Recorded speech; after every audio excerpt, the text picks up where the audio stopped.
Summoners, we welcome you back to day 2 of the second week for the Pro Gaming Series 2017 Spring Split, powered by Bacchus Energy Drink. Drive your energy. We're your Shoutcaster, Shinbu with a 1 for an eye. And of course, with me is Vulcan. We are down to the final game of our week. That game, ladies and gentlemen, what happened there? Well, we clearly saw what it was actually a late game for Mineski. Okay. At first, Reaper's Gamers had a really nice start. Great response from their jungler also. They had a solid early game until the middle game, but it was actually too hard for them to farm more so they could reach their late game damage. Because Mineski, they were so aggressive with their rotation. Of course, we'll get to the standing to see what's Mineski standing right now and what's Reaper's Games, and we can also see our favorite team. Let's get to the standing. Yes, of course, ladies and gentlemen, do take note as well that I think with that victory, Mineski will have 5 victories on their count without any defeat yet. Whereas the Bird Gamers have 1-4.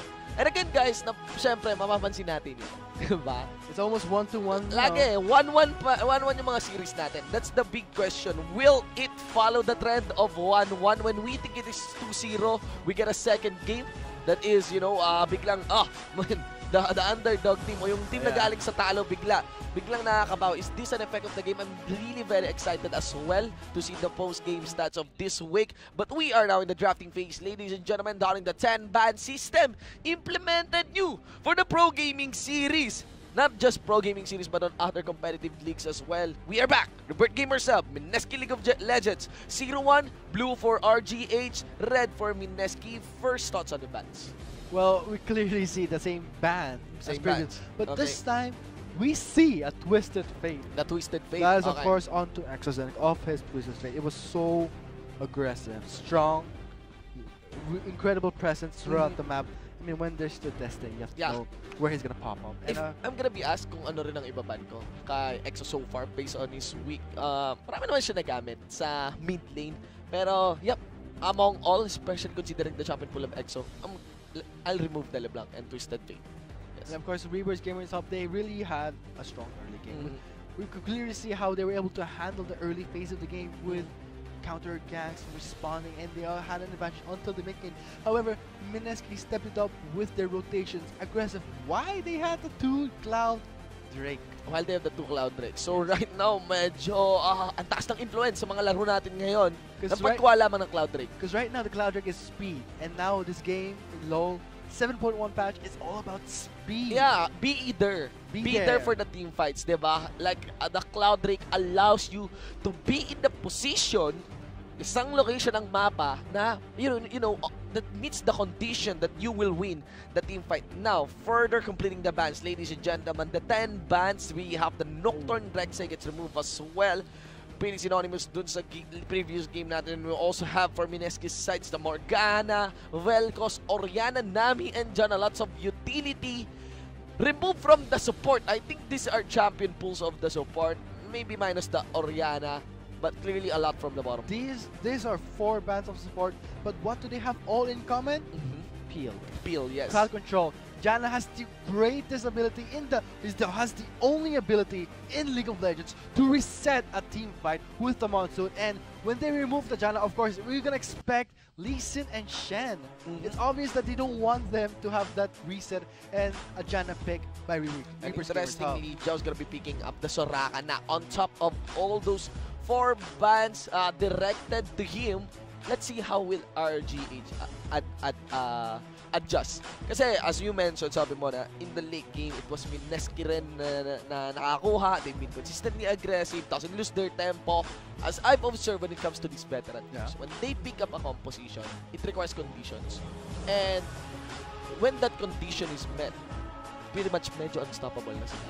Yun kasi yung nangyayari din sa mga team yun yung naiintindihan ng malalim ng mga veteran teams nila na on this phase of the game, kung ganito ang champion natin at ganito na yung items natin at ganito na yung situation, most likely for the most parts of the map or for the most part, mananalo tayo. Now, on the composition, Maokai, Kha'Zix, Ahri, Vayne, yun nga, Soraka, Mineski's side, you got Shen, Kai'Gu, and of course, Nyx, you know, on Lee Sin, Azir, Okay, return for EXO, ladies and gentlemen. And I got a Varus and Syndra. Initial thoughts. EXO really picked, Azir nga. properly. Why? Maokai, Kha'Zix, and Irie. Yun nga. That's such a Is this strong, a revisit? it's a really strong pick by EXO. And of course, we see what MSK is famous for. It's the global all. We have the Shen, and of course, Reaper's Gamers Hub saw that Shen. They were expecting maybe a Rek'Sai, so also banning that Rek'Sai to avoid further pressure. That was a really smart ban for Rebirth Gamers Hub. For Rebirth Gamers Hub. And, going back to this Azir pick, Azir has lost his fair share of the limelight ever since that nerf. Ganon. Pero, talking to EXO yesterday, yes, sabi niya malakas pa daw si Azir. There's a build actually that involves the Berserker's Greaves Rush on Azir. You could see the players there, ladies and gentlemen. Mula kay Niebida, papunta kay Zhao on RGH side. And of course, Kaigu to TG. The fierce eyes of our players. Do take note, guys. 1-0. Will we have a second week with Mineski rolling a perfect run? Or will RGH make that miracle move, make no miracle plays, o baka hindi nga miracle, clearly on paper will win this one. Let's dive in to the Summoner's Rift. Ladies and gentlemen, let's see if can RJ's pull off a 1-1. This is game 2 of the third match here at the Pro Gaming Series 2017 Spring Split Day 2 of Week 2. So, I have to go back to the Azir. I'm really interested. I have my eye on the Azir because personally, I really love Azir's kit. Okay, yes. He has, for me, in my opinion, has a really well-designed kit, except that the soldiers, of course, the range has been reduced, the cooldowns. There was an added passive for the cooldowns with the Sand Soldiers. So I'm really interested to see what type of build EXOZen was talking about to say that he is still strong. Yeah, to say that he is still strong, and yun nga, curious ako, we'll be seeing that rush on the Berserker's Greaves, the attack speed Azir, because it scales naman with CDR. And to mention, you like Azir, actually right now for the Chinese, Happy Chinese New Year sa mga Chinese summoners natin. So hindi ka kasama dun ng Korean. Wait, no, actually Chinese New Year covers us too, so Okay, so and there's the Warring Kingdoms, Azir, diba? The Year of the Rooster team, Azir. You should purchase that, really. I want to. Yeah, because it will remind you of your quails, And so now into the game for the matchup. Aside from the Azir, what about the bottom lane? In the bottom lane, of course, we see that there's a Soraka. Soraka nga. Soraka. It's like when Zhao picked Soraka, he put a bullseye on his forehead and say, oh boy, I'm Soraka. They're gonna go for me first. And there's that Syndra in the bottom lane as support with a Varus. Let's observe here, ladies and gentlemen, that the summoner spells here, Niebida, picking up Undying Grass. The Grass of the Undying instead of the Courage of the Colossus. What are your thoughts here? He's going very interesting. Of course, when you face the champion like Shen, he has the energy, faster regen, more spamming. So when he's in a team fight, he has more sustain because he has that passive. Plus, with the Undying's regeneration, will sustain him in a team fight longer. And now we see some early aggression into the bottom lane by TG and Kinzon. He is focusing on to Kinzon, but of course, Zhao is there, his first aid kit. Yeah, the thing here is that kung bakit natatalo si Kinzon, there's a time, guys, na malakas, Soraka, ganyan. Pero yung clear nerf sa kanya was this one. It was a longer cooldown, not a weaker heal, but a longer cooldown on the heal, bandang early game. Ang taas ng cooldown yan, I think falls around 7 seconds if you don't have the reductions, ladies and gents. And that's why hindi advisable, really, for Kinzon to go for an all-out trade early on dito sa bottom lane. Because in terms of dueling, you wouldn't be expecting a double heal at least. You could only expect one heal from Zhao. Next really matching his time into the bottom lane, and he picks the moment now. He lands the Sonic Strike onto Kinzon, but cannot channel it to a turret. That's pure suicide, and backs away. That's a big question. Can they farm here? But they at least Kinzon and Soraka burn their summoner spells. Yeah. Flash and Exhaust is down. Zhao is really intuitive to actually put down the exhaust ng napakaaga. This is the one. So, what is Nexta doing here? Okay. Just counter jungling and counter jungling. Oh! They has to really match Kinson has to really position properly so that the Grievous wound is not on him, denying his, heals full field benefit. But here comes next up for the second gag. Has his sight onto Kinson, but the heal is popped, surviving, and now Nixon has to back away because now Kinson is healthy out of that heal range. And I wouldn't recommend for that dive because you can be baited by the Soraka heal. Soraka heal and the condemn. That heal was really close to the turret, could have been condemned towards it to stun. Yeah, actually what can happen is that pag Sonic Wave resonating strike, I think insta-condemn basta nakaposition ka lang malapit talaga sa turret. There's a very high chance that it will land the CC. Oh, nice stun dash by Kaigo to avoid the gang of Rebirth Gamers Hub. And it seems, I really like this game in a sense na usually nasasanay ako na, nice charm land by Toxic to really stop EXO to fully channel that soldier to land that victory.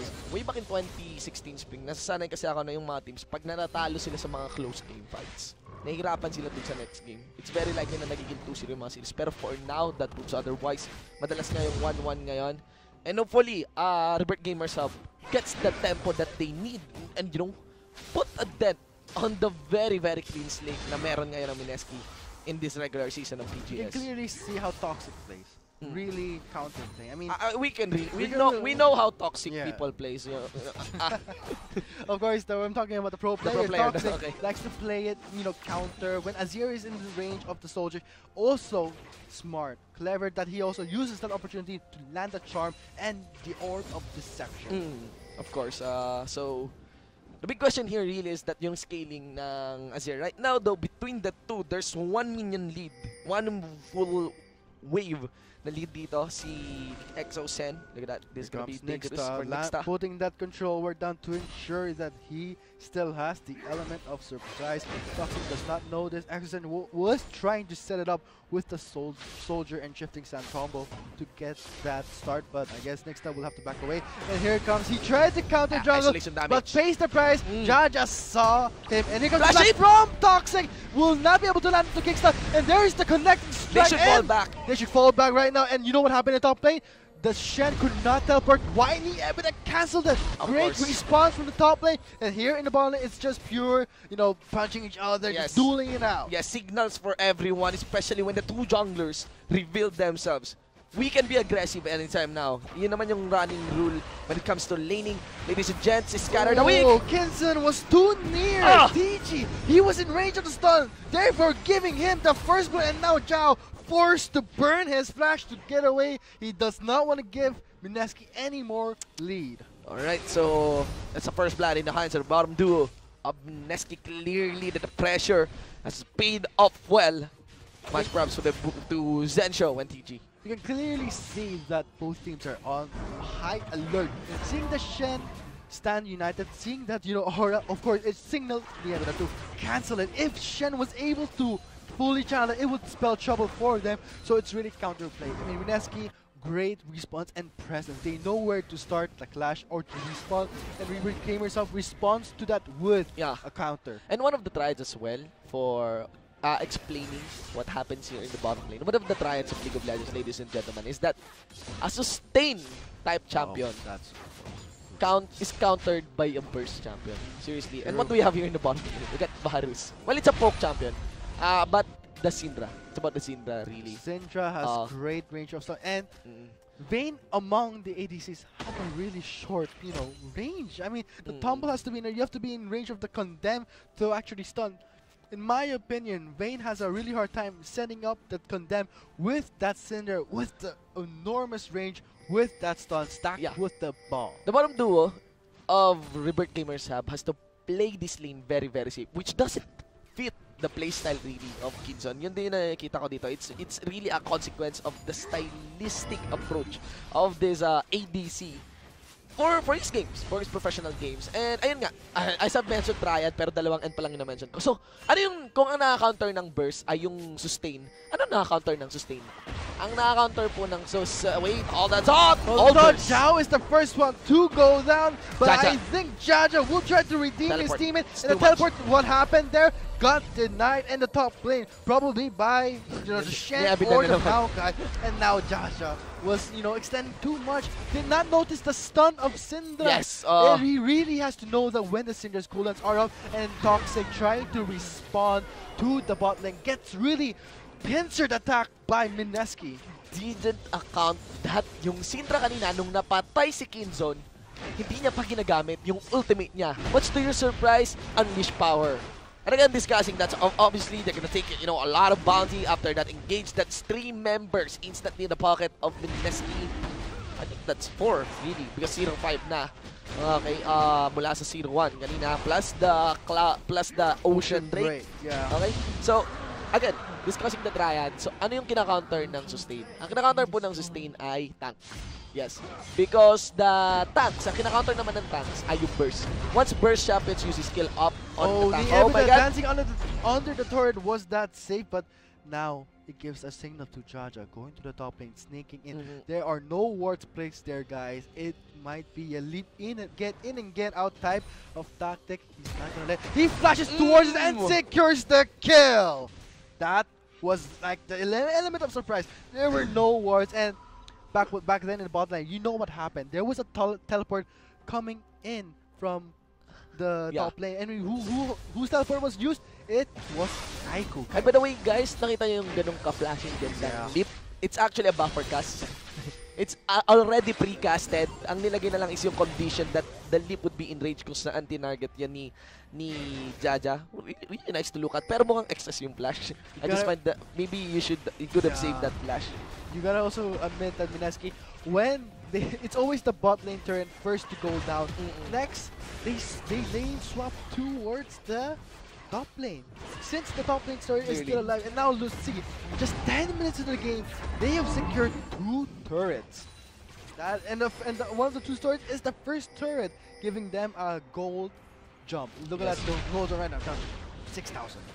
Yes, of course. Ang laki nito. Ang laki nito. Clearly, the team from Pan. There we go. We got the face check. He tried to fix it, and he gets jumped by Jaja. Here comes the stand united from Kaigo. Niebida has no help from his allies. Will be forced to be taken down by TG. TG is a support, but it's on a rampage. The setup, ladies and gentlemen, do take note that when Nixta face check that brush, wala pang full item build din yung Kha'Zix natin. Oh, did you see the flash and taunt, securing the taunt onto Kinzon, and now see Toxic monopolize that. They dove the turret and forcing Exosen to burn his flash, but they did not see how Mineski were so complete in that fight. And they had all members dancing around the turret, taking hits and switching out. And it's so close to kill Kinzon, really. To kill Kinzon, Exosen.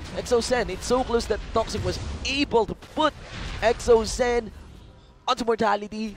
Isang minion hit na lang yung kailangan mo. Yung mahabol na melee minion doon kay Exosen. They managed to bag in their first kill. But really, right now, things are looking pretty gloomy, especially that what they have is a snowball champions in the jungle, in the mid lane. It would take a good amount of time before Kinzon could snowball.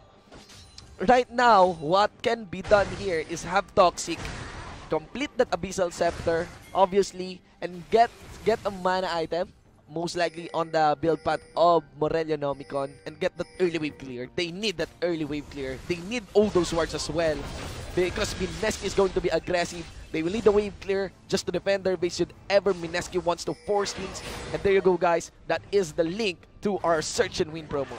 Of course, look what happened. Whole three of the turrets are gone. Why? Because Mineski knows that there's a Vayne, there's an Irie, there's a Kha'Zix. Yeah. They do not want them to reach their potential and want to really end the game as fast as they can.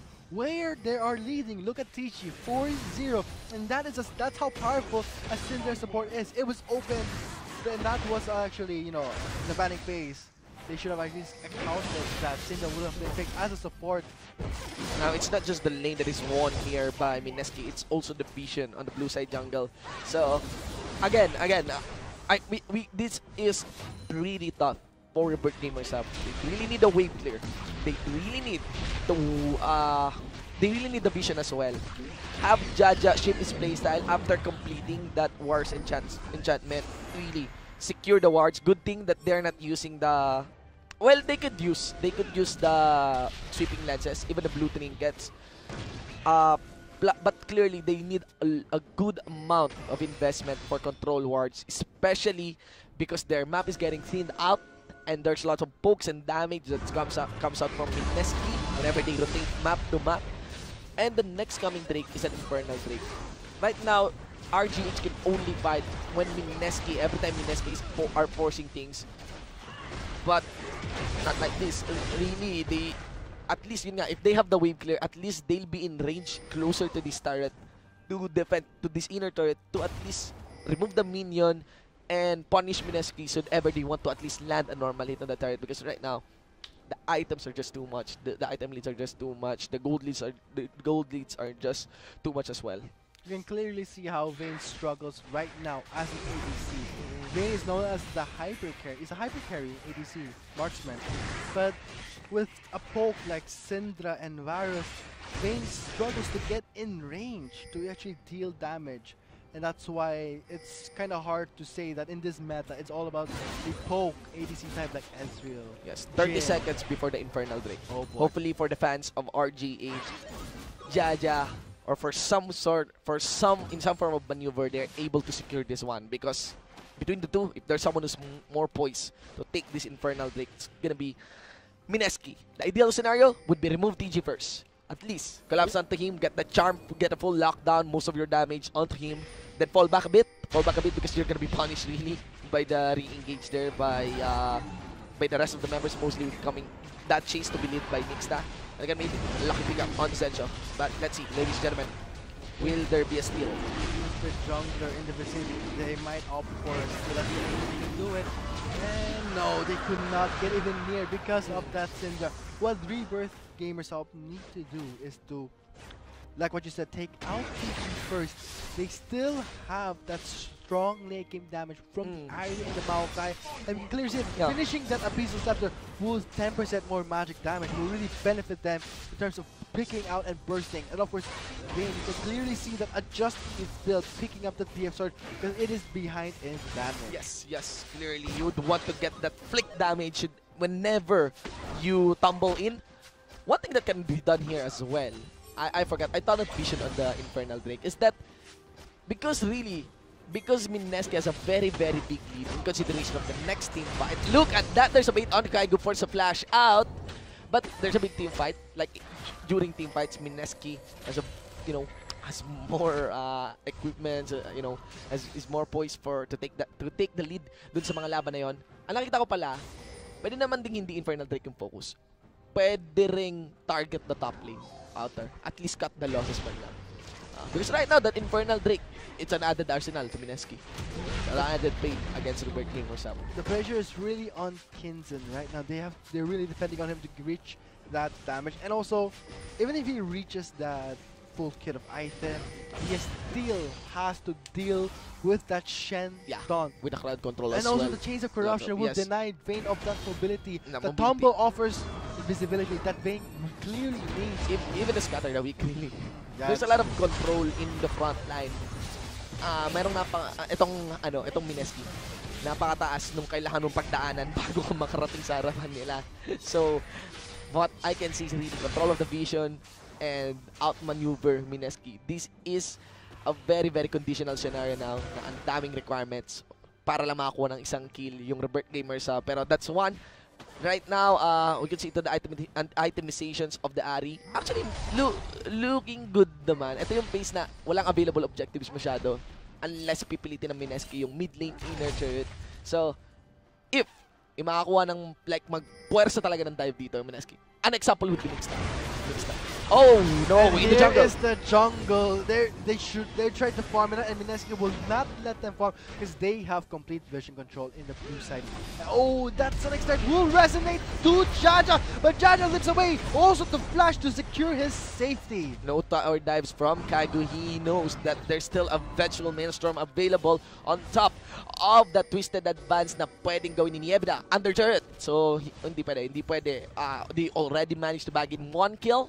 Why why not just recall and start locking in those items? Black Cleaver completed on si Lee Sin. So ito nga yung sinasabi ko kanina. Isang pwede nilang i-capitalize is force engage ng MSK under turret. Not on the jungle. Not on the jungle, clearly. Because if it's on the jungle, they're gonna be punished by the Azir. A lot. Okay? And, yun. And between the members of MSK, may tendency, may mataas na tendency na pwedeng mabait o pumilit ng force engage would be Nixta. Because that is his role. Ang problema lang is that, of course, there's the Shen ultimate as well. Things are very, very gloomy here. We can clearly see RGH. that the composition of MSK with Azir, there's the Shen, Yeah. there's the Lee Sin. It offers Azir more room for damage plus the Syndra. So the composition really complements around, so it synergizes well with the Azir. Let's look forward this for the fans of RGH. Let's look forward to this mid lane. Ito, chance to. Kung pipilitin when to. the charm lands, they have to connect. Of course, this Jaja ready to assassinate anyone. So if the charm lands with the Orb of Deception, that's gonna burst it down with the Thunderlord's Decree, and that will help pick them off high priority targets. Or one thing, ang gagawing strategy kasi dito ng MSK, take control of the vision of the Baron. They will definitely send a number of their players in the Baron, okay? And merong isa most likely na may iwan sa mid lane. Pick off nila yung naiwan sa mid lane. Kasi Baron, but right now Baron is alive, initiated on by MSK. Walang naiwan, lumapit na rin si EXO dito. RGH is walking on a field with a lot of vision that comes in from MSK. Will they contest this one? They Baron shouldn't. yeah, they should not they do should that. not. There are only 3 members, but still that will not stop MSK from going on to them, with MSK picking up that first Baron of the game with 2 members of Reapers Gamers Hub. This might be it for MSK to really bag in that victory as early as 20 minutes, because they have that strong Baron play. Clearly a max range Azir shifting sands. He actually flashed for that. Conquering and shifting sands combo plus the flash. Yes, Yun yung the hindi, ultimate. yung range na yun, yung distance na yun yung hindi na-account ni Toxic. And yep, he fell as a casualty to the advance here by MSK. 111, ladies and gentlemen. 13k gold lead. The Baron buff in the hands. Baseline pa lamang yon na pwedeng makuha dito ng MSK. Especially nga na they have the Baron buff. They are taking this, they have taken this inner mid lane turret. They're gonna be wiser as well. So you can clearly see how MSK pushes. When they take down a whole lane, they don't overcommit to the inhibitor. They don't get too, greedy. They always rotate, making it even, so they have more minion pressure. So that's one thing to know how they are playing. And while we were gamers up, they were trying to, at least contest or to see what's going on, to opt for like a, bit of a distraction. But that was their mistake, because they were on the blue side of the jungle where they had complete vision. sa 10 kill na lamang. It's only Kai Good that has a 1 tick on his death mark here. And EXO is just dashing through all the base. Again, it's very hard for RGH to win this one. What can be done here is to just delay. Wait for a minute. Ito na yung phase ng game na kailangan mag-antay ng RGH. Just they only left with the option to capitalize on the mistakes ng MSK dito should ever they will commit one. And yeah, just rely on the wave clear. It's so difficult for Reaper Gamers up to fight back because of the mistake, their positioning. It's getting disrupted. Yeah, it's disrupting the lineup of and you can see also the soldiers of Azir offering more pressure, so that in that confusion, next time you just go in and kick everyone towards his allies. Even Nievida is having a hard time to dive in, especially with the strength na kayang gawin ng Azir dito. But rather, members of MSK would be wiser. You could see that they have the killing intent, not for Nievida, but for the backline. With the inhibitor turrets being targeted by MSK, did you see that combo? But it failed. He could not land in Ember's Smite. But still, his allies are there to backing up, offering more utility damage with that Syndra. That Syndra is still alive. And we can see next clearly the Lee Sin using the backline. Yes, MSK, so much damage. If they're gonna force an engage, they at the worst, maybe they'll get one death. Kung meron ng Zonia's Hourglass dun si EXO, it might have been a very clean initiate without any casualty from MSK. I think more than a few minutes ago, maybe more than 5 minutes ago. This is Mineski's game, and yes, it is, ladies and gentlemen, with a perfect run, takes the victory against the Bird Gamers Hub. Right now with a score of 6-0, Mineski still undefeated. Still As of undefeated. now. Yes, yes. This is not a new story. Back in 2015 season, or in the spring of 2016, Mineski is very used to having the perfect run. But right now, clearly, it's a statement of how strong this team is. I mean, getting into the stats, you could see how it's not just the end game to consider. It actually reflects dun pa lang, simula pa lang ng game, no? Sa mid lane, and mostly for its part, it's in the bottom lane. Okay, it's also obvious to point out that it's not just the kills that gave them that gold lead. It was that first turret, then another turret. It was the objectives that cascaded that huge gold lead onto 10,000 gold lead. Not to mention that, yun na nga, sabi mo, in turrets per turrets, and that is prompted by the bottom duo of Mineski dito, Zensho and TG. Actually, I would like to commend TG for this one because it's a heavy counter really for the bottom duo that was picked up by the Bird Gamers Hub. The Vayne could not even position itself properly with that Syndra support. Yes, ladies and gentlemen, the biggest congratulations for Mineski. Wow, perfect run. Seriously, hindi biro yan. For now, Shin. Yes, so far. For now. Sa run nga. Hindi pa naman tapos yung run natin. We still have our week 3, and of course, the biggest props as well for the Bird Gamers Hub. Let's see if we're gonna have our MVP interview later on. Sa mga viewers natin, maraming salamat po sa panunood. Sa napakagandang episode ng meron tayo ngayon. That's true, and also we really want to be thankful to our viewers for supporting their favorite teams. I mean, chatting there to see how they feel about the game. Yeah. And also, they also want to look forward to the search and win. So, thank you guys for watching. Yeah. And we are now on the second week of the Pro Gaming Series 2017 Spring Split. I'm Vulcan, and this is Shimbo. We are gonna be seeing you off for now. See, Toxic monopolized that. They drove the turret and forcing Exocet to burn his splash, but they did not see how Mineski were so complete in that They fight. contest this one. A Baron user. Yeah. Did not do that. There are only 3 members, but still that will not stop Mineski from going on to them. With Mineski picking up that first Baron of the game with 2 members of People's Gamers Hub. This might be it for Mineski to really back in that victory as early as 20 minutes just to have that strong Baron play. Really a max range.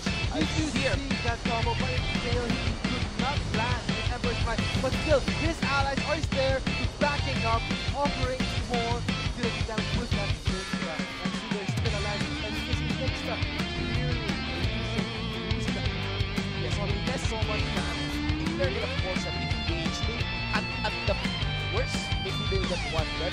You know, kung meron ng Zonas Atlas with si Enzo, it might have been a very clean finish without any casualty from Mineski. I think more than a few minutes ago, even more than 5 minutes ago, this is Mineski's game. And yes, it is, ladies and gentlemen.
Ladies and gentlemen, Summoners, welcome back. Beside me, nagpapaunlak ng interview natin, it's the man himself. It is TG. Sabi nga ni Manji, the original G. Make that times 3. Ladies and gentlemen, pakumusta na lang sa Cebu. So, getting back into that game, our MVP for the third match of today's episode. TG, got a few questions for you. First up is, you're mula sa top lane, you're back ulit at support, mainly, it's your role back in when you qualified for Worlds. Also, yung mga viewers natin, nakilala ka talaga, that Blitzcrank, remember that one? Nakilala ka talaga for the support role. So, can you walk us through what are the changes in the support that prompted this Malzahar in the bottom lane and now Syndra pa in the bottom lane?